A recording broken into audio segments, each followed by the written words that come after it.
Apreciados amigos y colegas, gusto saludarles. Quien les habla, Jorge Isaac Torres Manrique, abogado de Perú, tendrá en esta oportunidad conversarles acerca del derecho de familia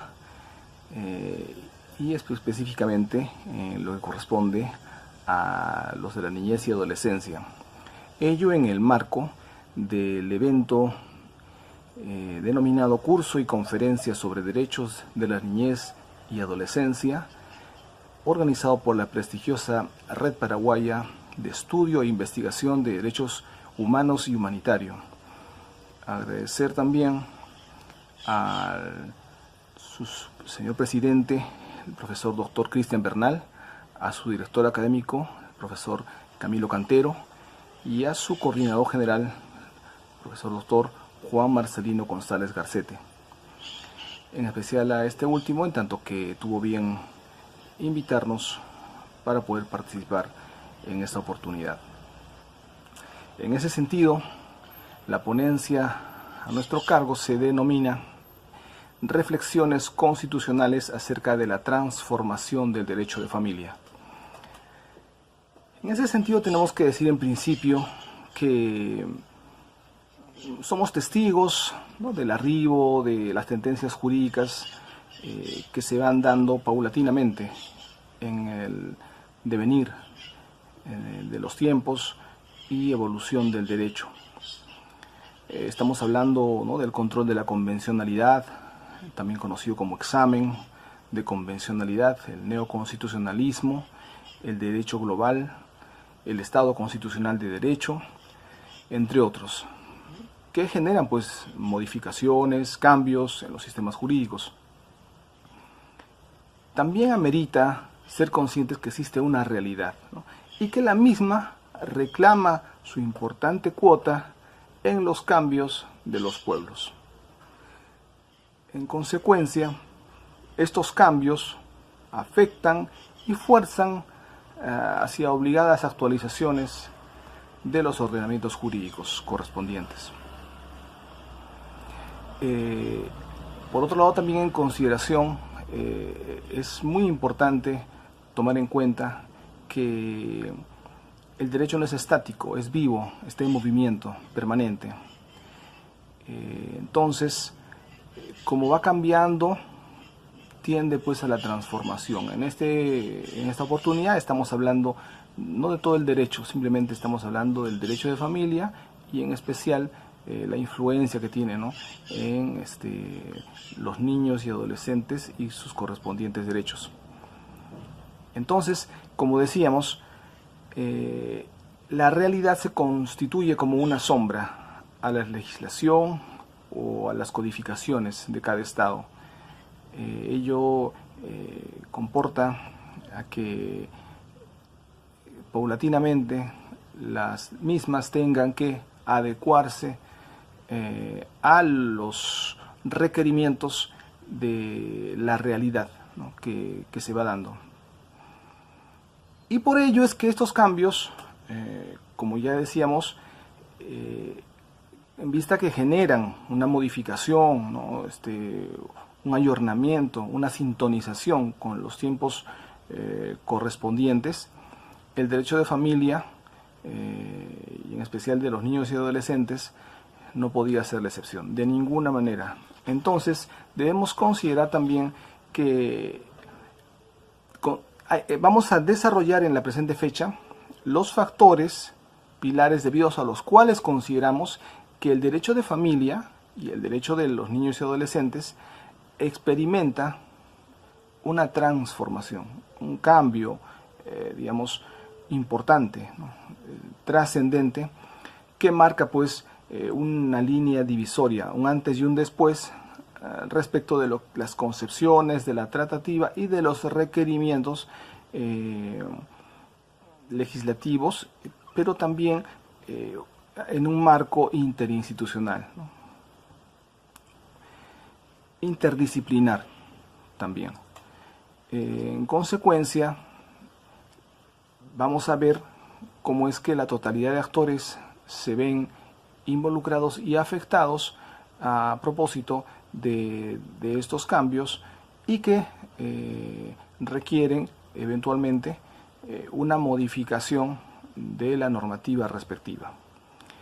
En principio, ya como antecedentes del derecho de familia, tenemos que decir que Abundis, Rosales y Ortega Ortiz señalan que existen dos corrientes ideológicas que señalan, digamos, el origen remoto del matrimonio. La primera es que existe pues una primitiva promiscuidad del hombre sobre la tierra a efectos de buscar su reproducción, digamos, ¿no? Informal, vamos a decir desordenada, ¿no? Propio de los momentos iniciales, ¿no? Y la segunda, que postula pues un estudio pues mucho más de repente agudo, donde se estudia la psique del hombre primitivo y de las diversas formas de relación sexual, ¿no? Colectiva que practicaba. Esta corriente sostiene pues el concepto de matrimonio sufrido a través de la evolución, ¿no? Señala como grandes etapas el matrimonio por rapto, por grupos, por compra y de las relaciones consensuales. Continuando con los antecedentes, debemos que señalar que en América Latina el legislador e incluso los poderes constituyentes han tenido a extender la calificación jurídica de matrimonio a las parejas estables heterosexuales que conllevan moru uxorio. Estamos hablando pues de una evolución hacia la concepción romana del matrimonio como hecho jurídico, ¿no? O sea, la concepción medieval presunta, ¿no? Un contrato real y no verbal. En Europa se tendió a promulgar leyes de reconocimiento de parejas de hecho, porque en resumidas cuentas de eso estamos hablando, ¿no? Y Francia, digamos que dio digamos un paso importante y protagónico en ese sentido, en el año de 1999.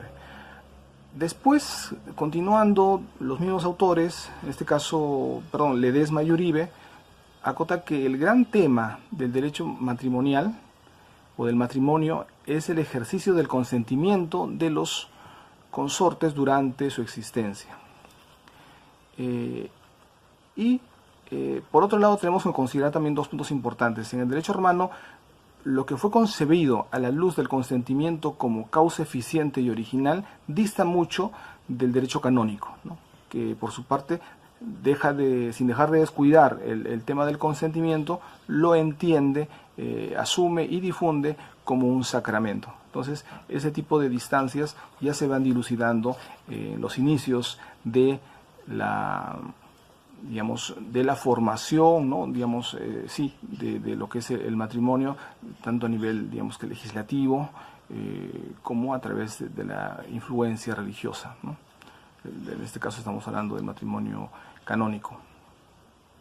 Abundis, Rosales y Ortega Solís agregan que desde principios del siglo XX los tratadistas tienden a alejarse de la concepción de que el matrimonio es un contrato para pasar más bien a considerar que el matrimonio es una institución. Estamos hablando ya de algo mucho más maduro, ¿no? Mucho más evolucionado.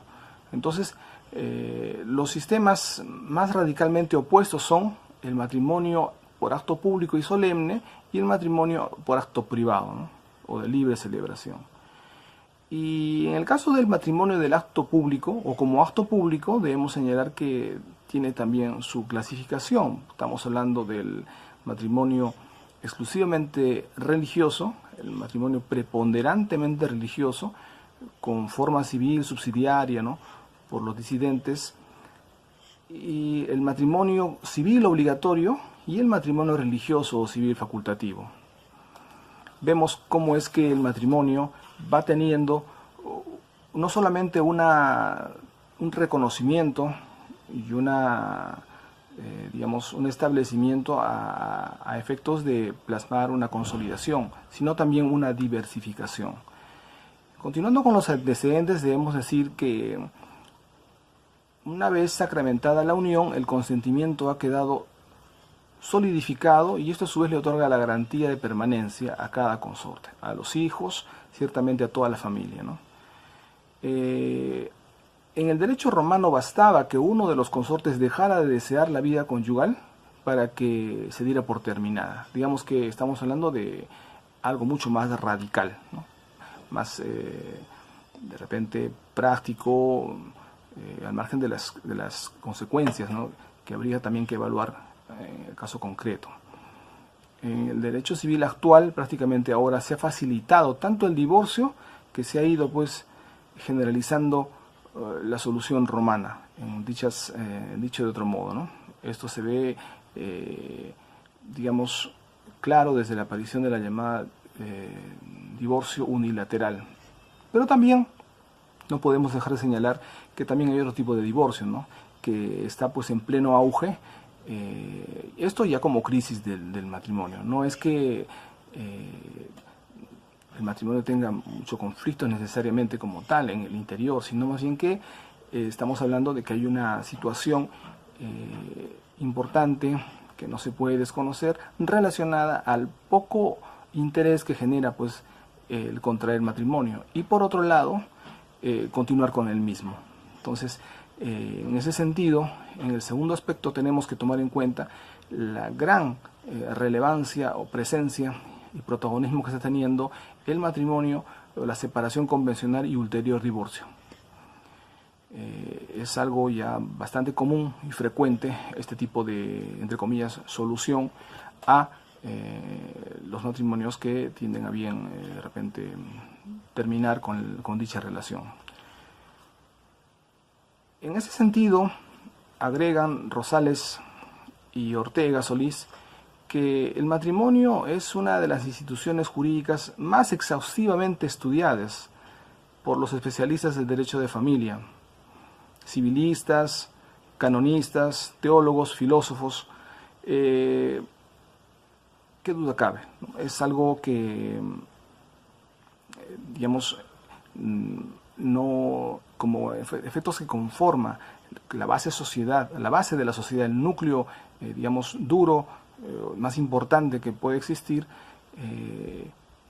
entiende que ha tenido que llamar la atención de propios y extraños, cercanos y lejanos a esta institución jurídica tan importante como relevante. Y tenemos que inicialmente existió como únicamente en su aspecto o modalidad religiosa, canónica. En un segundo momento hubo el tema paralelo, de igual validez, y en finales es que ya se separa completamente a las antípodas y se le otorga la naturaleza de obligatorio al matrimonio civil, dejando digamos, como algo voluntario y sin efectos jurídicos al matrimonio religioso. Como vemos, el matrimonio religioso siempre ha habido, pues, con respecto del matrimonio civil, una pugna. Han habido, pues, cierto tipo de repente de querer tener la representación oficial, ¿no? Continuando con los antecedentes, señalamos que existe también dentro ya del derecho civil una preocupación constante a través de la historia, ¿no?, enfocada hacia el estudio y análisis del derecho de familia. Entonces, como ya decíamos, este tipo de tratativas, de evolución, de pugnas, se le tiene que agregar el aspecto político, qué duda cabe también. ¿Por qué? Porque en cada gobierno de turno es que se viabilizó el enfoque jurídico a través del Congreso de la República de las concepciones que tenían a bien como partido político sean pues plasmadas o incorporadas al derecho de familia. Como tercer punto, ingresamos al tema relacionado del modelo clásico al contemporáneo. En ese sentido debemos indicar que existe una nueva concepción del derecho de familia, en principio. Queda pues atrás ya la legislación que venía pues de largas décadas, donde se señalaba que el hijo nacido dentro del matrimonio tendrá por padre al marido, aunque la madre sea considerada adúltera. Eso lo decía el Código Civil, y poco preocupante tener que referir y reconocer que ese tipo de, digamos, medida arbitraria, irreflexiva, impuesta de manera abusiva, si se quiere, fue aceptada, ¿no?, por propios extraños. Simplemente se enfocaban a un análisis, digamos, muy chato, muy limitado, decir la ley lo dice, ¿no? Ese es digamos, ese fundamento entre comillas vacío que se utilizó, ¿no?, porque la ley lo dice, y como la ley lo dice, se supone que es lo que se tiene que hacer. Sin embargo, estamos atravesando ya otros momentos, otros escenarios donde la ley, la propia Constitución y los tratados internacionales inclusive se quedan cortos, porque lo que nosotros siempre debemos buscar es el aterrizaje de la justicia, que es un valor mucho más alto y que finalmente es el que se debe optar, y más aún cuando lo que se está buscando es la realización y la efectiva protección y salvaguarda de los derechos fundamentales de los miembros de una familia, más aún cuando se trata de los niños y adolescentes. En ese sentido, también la Constitución reconoce pues a la protección y salvaguarda, ¿no?, de la mujer, de los niños y adolescentes, y en realidad también del matrimonio en sí. Por otro lado, sostenemos que hay una mutación en tanto que hay una nueva, digamos, una nueva concepción, en tanto debemos entender que la mujer ahora, digamos, la última modificación al Código Civil señala que el hijo matrimonial tendrá por padre al marido, siempre y cuando la madre no diga lo contrario. Entonces estamos hablando un cambio importante, radical. Ya en este caso se salvaguardan otro tipo de derechos, es algo saludable, ni que dudarlo.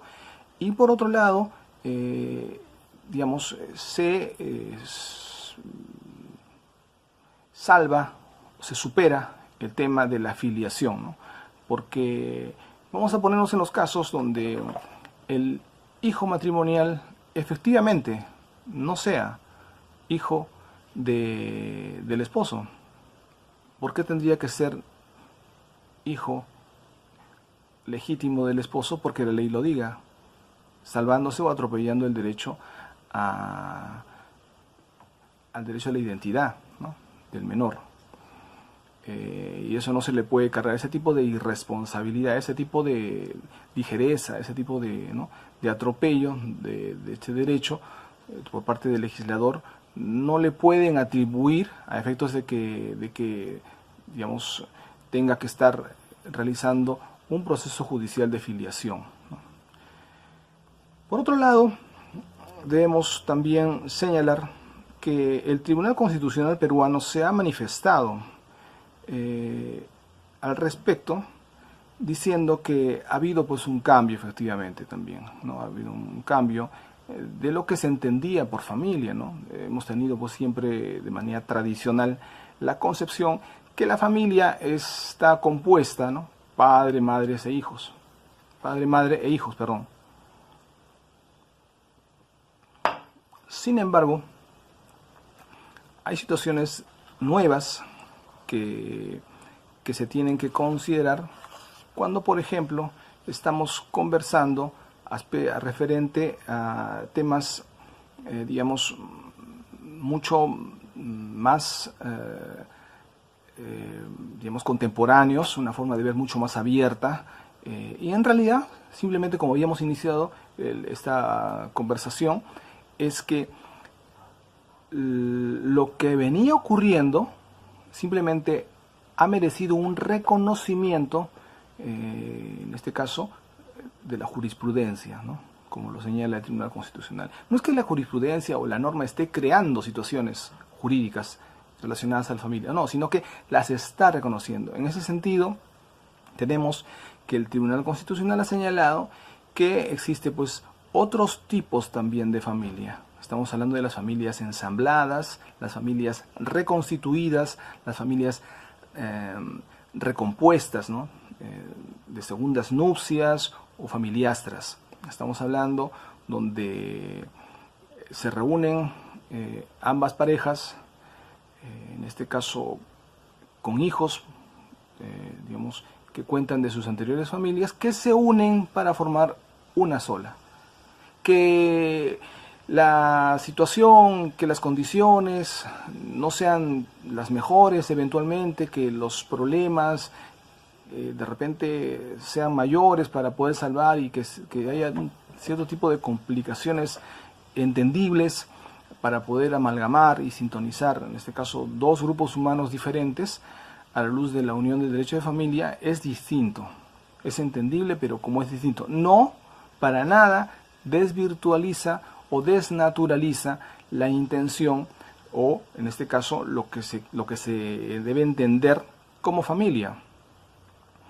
En ese sentido, tenemos que no solamente eso es familia, ya lo dice Yuri Vega Mere en su libro Nuevas Fronteras del Derecho de Familia, donde también familia, estamos hablando, se debe de entender como las relaciones monoparentales. Estamos hablando primos, amigos o amigas, primas, donde por asuntos de colaboración recíproca tienen a bien vivir bajo un mismo techo a efectos de poder, digamos, cubrir los gastos de manera dividida, mucho más viable, y que tanto viven en el mismo techo, tienen, ¿no?, este tipo de interrelación, de respeto, de apoyo mutuo, sin que tengan necesariamente relaciones sexuales o intimación de por medio.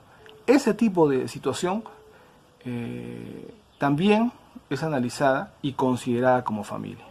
Entonces estamos yendo también a un escenario más allá. No estamos simplemente hablando ya de un matrimonio, ¿no?, que se unen dos familias de otros matrimonios fracasados y que se unen a la luz de un nuevo matrimonio. No estamos hablando donde ni siquiera hay un matrimonio, sino que hay una unión donde por cuestiones de índole de desarrollo laboral, profesional, académico, se apoyan en todos los gastos y salen adelante.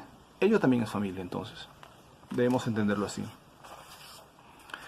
Ahora, dentro del modelo clásico al contemporáneo que estamos abordando, debemos también señalar que también hay otro tipo de familia, o en este caso matrimonio, que ha merecido y viene mereciendo una gran discusión, no solo en la región. En el caso peruano hubo un debate muy intenso, donde inicialmente se decía que no podía haber una unión legal, ¿no?, que se pueda denominar en principio matrimonio cuando se trata de cónyuges o consortes del mismo sexo. Y se señaló que de darse, se podría considerar en todo caso unas denominaciones diferentes, entre ellas la unión civil, ¿no?, homosexual, pero de ninguna manera matrimonio. Bueno, son cuestiones ya, ¿no?, de repente epistemológicas, cuestiones de repente que tienen que ver con enfoques no necesariamente jurídicos, sino más bien de repente sociológicos, psicológicos, que en su momento tendrán que ser superados, porque lo que está en tela de juicio, más allá de la denominación, es el abrace y la protección de los derechos fundamentales de este tipo de uniones también. porque lo que se requiere es que todos los tipos de familia, en principio, sean reconocidos como tales, y en segundo lugar, que la norma, que la ley, que en este caso los sistemas jurídicos de cada estado los protejan, los lleguen a salvaguardar de la mejor manera.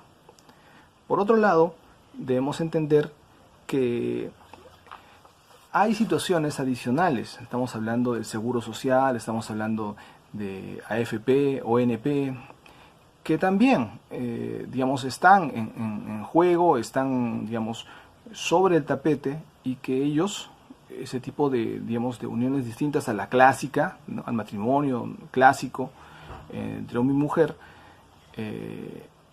sin hijos, que se reúnen para unirse a través de la institución del matrimonio, también experimentan, y si es que no se analiza y se legisla de una manera pues equitativa, es que se van a ver limitados y vulnerados sus derechos fundamentales. Ello no puede ser de ninguna manera, digamos, permitido por el legislador o el codificador. Por otro lado, debemos entender también que lo que decíamos de la modificación de la naturaleza del término hijo iba en el sentido de que también desvirtualizaba o desvirtualiza, ya está vigente desde el año 2018, el tema de la denominación o principio pater is o padre es. Porque como repito, la norma del Código Civil señalaba que el hijo nacido dentro de un matrimonio tiene por padre al marido, aunque la esposa o la madre diga o sea considerada como adúltera. Entonces, ese principio rector, digamos, pasa a un segundo plano. Y, como decíamos, hay situaciones donde lo que se requiere es más bien, como en esta situación, digo, en este ejemplo, es que hay que salvaguardar el derecho fundamental del hijo a la identidad. Entonces, la ley se supone, se entiende, y como efectivamente se ha logrado ya el año pasado en Perú, es desconocer esa medida tajante, ¿no?, impropia, injusta, donde se daba por hecho, porque la ley lo decía, el Código Civil lo señalaba, el hijo tenía que ser reconocido como legítimo por el esposo, por el simple hecho de nacer en el matrimonio, cuando de repente no era verdad, ¿no?, y que tenía a otro padre como tal. Por otro lado, tenemos que indicar que este tipo de modificación legislativa ha generado o genera, digamos, la salvaguarda, como habíamos señalado, al derecho fundamental a la identidad, ¿no?, en principio. Pero también podría generar algún tipo de inconvenientes, ¿no? En ese sentido, Torres Flor señala que estamos hablando que se podría poner, digamos, en tela de juicio, o en todo caso se podría poner en una situación de desventaja a efectos de poder determinar cuál es el plazo, porque falta todavía su reglamentación, cuál es el plazo que tendría que tener la madre para poder decir que no es el hijo o no es el hijo del esposo. Y ese interregno entonces se vería pues desprotegido pues el hijo, ¿no? Eso todavía no está precisado. Por otro lado, se tiene que considerar, tendría que también verse hasta qué punto correspondería una indemnización, ¿no?, en el caso de que no correspondiese, pues, ¿no?, el hijo como, digamos, legítimo del esposo. Así también tenemos el punto del tema alimentario, porque si estamos hablando que ya no sería necesariamente legítimo el hijo nacido entre un matrimonio, porque puede tener otro padre como tal, se tendría que generar una acción de judicial de alimentos, una demanda de alimentos. Porque el padre, el esposo, como no es el padre, no tendría la obligación de asumir. A propósito, eso al margen de que eventualmente lo haga, pero no es una seguridad. Entonces, eso también generaría una especie de, digamos, inconveniente, ¿no? De falta de resguardo a los derechos fundamentales, en este caso, de los menores, ¿no? De los niños. Y también tomar en consideración que existen otro tipo de situaciones que se deben considerar importantes en este tipo de modificación legislativa. Por ejemplo, ya para digamos, terminar el tema de los inconvenientes que se podría generar, tenemos la determinación de la filiación del hijo de la mujer casada concebido mediante técnicas de reproducción asistida, ¿no? Entonces, ese tipo de situación también ocurre y por lo tanto se debe también advertir y el legislador asumir una decisión al respecto. Pasando ya al ítem relacionado a las nuevas tecnologías como factor importante que lleva a cabo, pues contribuir hacia la transformación del derecho de familia, debemos indicar que en este caso, si queremos hablar de la alienación parental, no podemos desconocer que lamentablemente las parejas han hecho uso de estas nuevas tecnologías para poder recrudecer, intensificar dicha acción negativa en procura de desprestigiar la imagen de la otra pareja, ¿no? En este caso del esposo o de la esposa, o del padre y de la madre.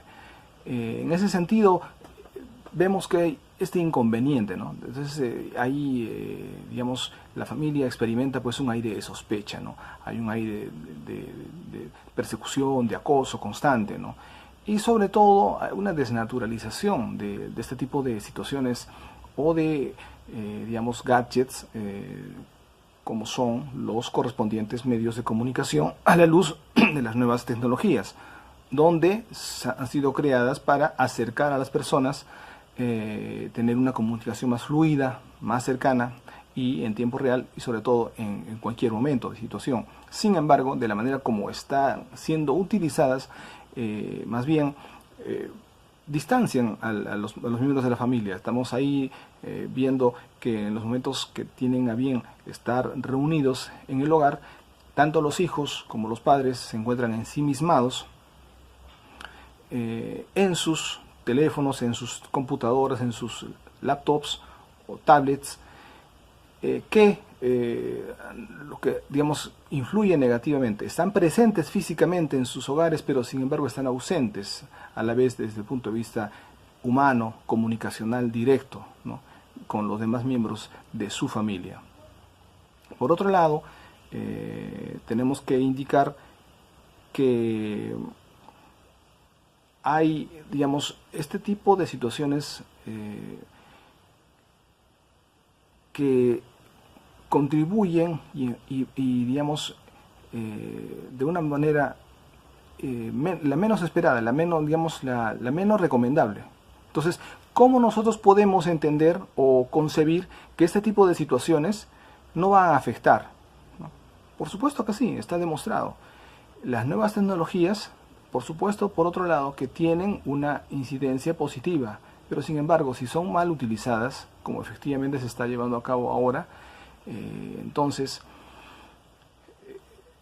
obviamente, pues erosiona el ambiente de la familia, la unión, ¿no? El tipo de relación que puedan tener los miembros de dicha familia. Ahora, como otro factor responsable de la transformación del derecho de familia, tenemos la pérdida de interés hacia el matrimonio. Eso tenemos que entenderlo bajo dos, digamos, pilares fundamentales. Hay una pérdida de interés en el sentido de que ya nadie quiere casarse, no quieren asumir ese compromiso. Y la otra es que los que están casados ya no quieren continuar con el matrimonio. Y por una sencilla razón. Le dan el valor preferente, superior, máximo y único, que es el derecho a la realización profesional, académica, laboral. Por sobre todas las cosas, por sobre la familia, por sobre los hijos, por sobre la esposa, por sobre el proyecto en común que existe en toda familia. Entonces, ese tema, esa pérdida de interés en el matrimonio, digamos, también hace que la familia ya no sea la misma. No necesariamente tiene que acabarse el matrimonio, o la familia también dejar de ser tal, sino que como ya existe ese tipo de comportamiento, la familia, digamos que pierde, digamos, su interrelación, digamos, saludable, ¿no?, que se espera en toda familia. Por otro lado, también tenemos el tema de que existe también un poco interés, por decirlo menos, a tener descendencia. Todo se enfoca a la luz del como le habíamos dicho, interés superior que hace que los miembros o las parejas o los cónyuges consideren que es importante, digamos, tener hijos, ¿no?, aunque no necesariamente es un requisito para tener familia, pero estamos hablando que es una influencia, ¿no?, hacia un cambio, ¿no?, de la familia clásica, ¿no? Ahora, respecto del tema que estábamos hablando, que hay una poderosa necesidad de realización, continúa con ese tema anterior. Claro, estamos hablando de que hay una concepción irrefrenable que no se puede dejar de lado, es algo muy muy fuerte, es un comportamiento de orden global, donde estamos hablando que situaciones digamos, relacionadas al logro de objetivos académicos, profesionales y laborales son considerados muy por encima de cualquier tipo de relación, en este caso a nivel familiar, ¿no? Y por su parte ocasiona, como es lógico, menoscabo de los derechos fundamentales de los cónyuges, pero también en este caso en manera especial, de los niños y adolescentes. Entonces, ¿cómo explicamos este fenómeno? Cuando, por ejemplo, ambos cónyuges están imbuidos en buscar situaciones adicionales de carácter laboral, académico, de repente enseñanza adicional de su fuente de trabajo, ¿no? Estamos hablando de 6 de la noche a 10 de la noche, preferentemente los fines de semana, que es cuando deben estar, ¿no?, reunidos supuestamente la familia, lejos ya de los avatares y de las prisas y horarios reducidos de convivencia. Cuando, por ejemplo, se embarcan en proyectos académicos, sea pues escribir, publicar artículos, libros, investigaciones, lo que les va a quitar tiempo importante de manera permanente, vamos a decir, diaria. Y sobre todo cuando estamos hablando de que un tipo de perfil que, por ejemplo, para escribir se necesita paz y tranquilidad, silencio. Entonces, si el escritor, si el investigador, sea él o ella o ambos cónyuges, se ven enfrascados en una naturaleza de, digamos, de escribir, no van a ver con buenos ojos que los hijos o el esposo o la esposa los interrumpan, ¿no?, dentro de lo que es su concentración y abstracción para poder escribir. Es que no hay otra posibilidad. Digamos, ese reclamo, esa situación que se presenta también afecta bien lo decía un autor que había finalmente publicado su libro, no tuvo mejor idea que dedicarla a su hijo, que decía: este libro lo voy a dedicar con mucho cariño y con mucha culpa a mi hijo, que cada vez que me buscaba para salir a jugar decía: uy, seguro que no puedes, la de nunca acabar. En consecuencia, tomamos más o menos una idea de cómo es que este tipo de factores o comportamientos o exigencias en el tema de la realización o búsqueda de la realización a nivel no de familia, sino a nivel de digamos, aspectos laborales, académicos y profesionales, afectan pues a los miembros de la familia, y en especial a los niños y adolescentes. También debemos considerar que lo que se pone en realidad, digamos, los derechos afectados específicamente son el derecho a disfrutar del tiempo libre, al derecho a la libre desarrollo de la personalidad, a la tranquilidad, a la sociabilización principalmente. ¿De quiénes? De absolutamente todos los miembros de cada familia. Entonces, no es que solamente una persona o uno de ellos o un grupo de ellos sean los afectados, sino más bien la totalidad, en mayor o menor grado, pero todos se ven afectados en ese tipo de derechos principalmente. Ahora, la violencia familiar es otro factor que contribuye a la transformación del derecho a familia. Así lo estamos considerando.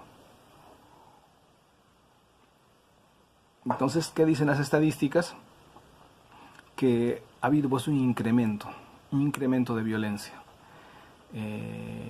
que es muy preocupante, lo que es una seria amenaza para el desenvolvimiento y digamos el entendimiento de una familia desde el punto de vista, vamos a decir, clásico, ¿no? Sino que estamos hablando de un recrudecimiento de violencia, básicamente del hombre hacia la mujer.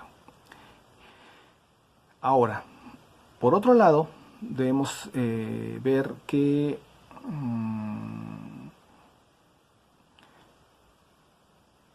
ha habido un estudio en un gran evento académico, se realizó en Lima, de orden mundial, donde se consideró el tema de la violencia,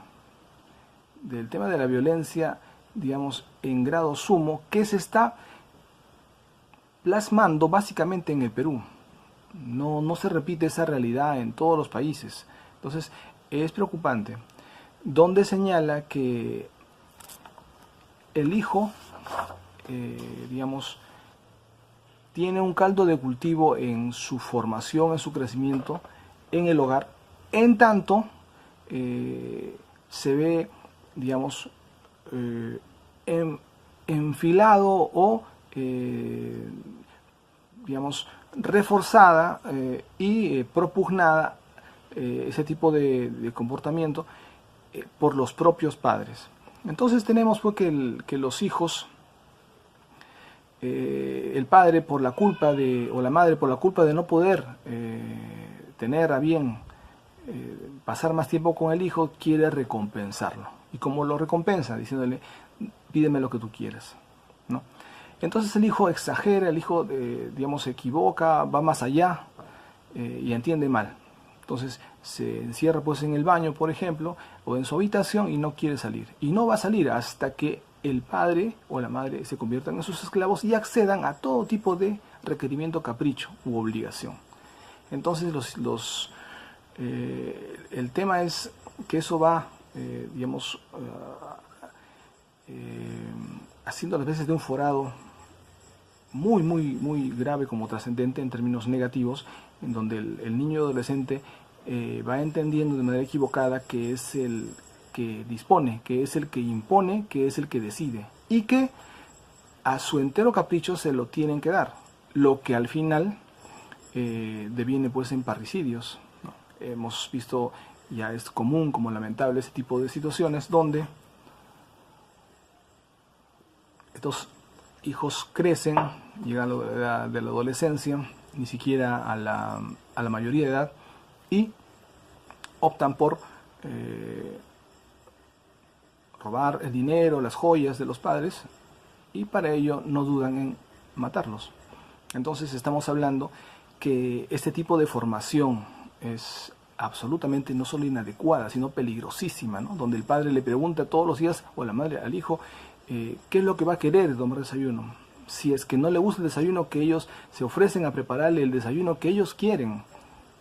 Olvídense, ni que estuvieran en un restaurante. Y así, a cada momento, ¿qué es lo que tú deseas?, le preguntan. Eso no era antes, ¿no? Entonces, ese tipo de situaciones que aparentemente pueden pasar inadvertidas, sin embargo, son muy perjudiciales en la formación de los niños y adolescentes a la luz de una, digamos, vida saludable, que genera, pues también estamos hablando, una transformación, ¿no?, del derecho de familia. Otro factor importante que hemos considerado es, en este proceso de transformación, es los adicionales requisitos para casarse. Ya el año pasado, 2018, en el Perú se habló, incluso hubo un anteproyecto donde se pensó, y creo que no les falta razón, donde se postula o se postulaba la necesidad de obligación de requerir a las personas que deseaban casarse la obligatoriedad de hacerse pasar primero, o de pasar por un examen psicológico y psiquiátrico. Tanta es, digamos, la violencia que se ha generado en el derecho de familia, digamos, la elevación de los porcentajes preocupantes año a año, es que ha hecho reparar, en este caso el legislador, que algo está pasando, ¿no? Y si algo está pasando, lo que se requiere es simplemente tomar cartas en el asunto, determinar en su caso quién o cuál de ellos tiene algún problema de esa naturaleza, a efectos de poder impedir y a su vez tratar, ¿no? Digamos, ver la forma de darles un auxilio médico correspondiente. Dentro de las conclusiones a este tema, tenemos que decir que dentro de las reflexiones constitucionales acerca de la transformación del derecho de familia, tenemos que decir que en principio este tipo de vulneraciones, este tipo de situaciones diferentes, anómalas, perjudican a todos los miembros de la familia. Estamos hablando de situaciones no necesariamente plausibles, estamos hablando de situaciones que hemos hablado, hemos conversado, que hacen o fuerzan a la legislación a tomar atención a efectos de poder normar o legislar de una manera más acorde a la realidad. Por ejemplo, el tema de la violencia, como estábamos señalando. Y también el tema de ampliar las fronteras, que es importante respecto de la noción o la denominación o el entendimiento de una familia como tal. No necesariamente o no únicamente entenderla como, digamos, como lo que se venía conociendo como una familia tradicional. Sin embargo, como hemos podido ver, existen ya hace más de 10 años, por decirlo menos, jurisprudencia al respecto, donde se reconoce a otro tipo de familia, o otros tipos de familia adicionales a la clásica. Ahora, también lo que se requiere es, al entender o a la necesidad de querer entender o tener que asumir estas transformaciones, estos cambios, se requiere también tomar, digamos, asumirlo con tolerancia, con inclusión y no discriminación. Adicionalmente, obviamente, a la observancia de los derechos fundamentales específicos que estén, digamos, involucrados en dicha problemática. Ahora, eso por un lado. Por otro lado, también es importante el análisis de esta problemática desde el punto de vista interdisciplinar. Por supuesto, no solamente desde el punto de vista del derecho, sino desde el punto de vista de la psicología, de la sociología, en este caso, de la criminalística, el derecho de repente de la economía, de varias áreas del saber, ya sean disciplinas o ciencias, que definitivamente contribuirán y contribuyen al esclarecimiento y mejor estudio de este tipo de problemática o transformación, como señalamos, del derecho de familia.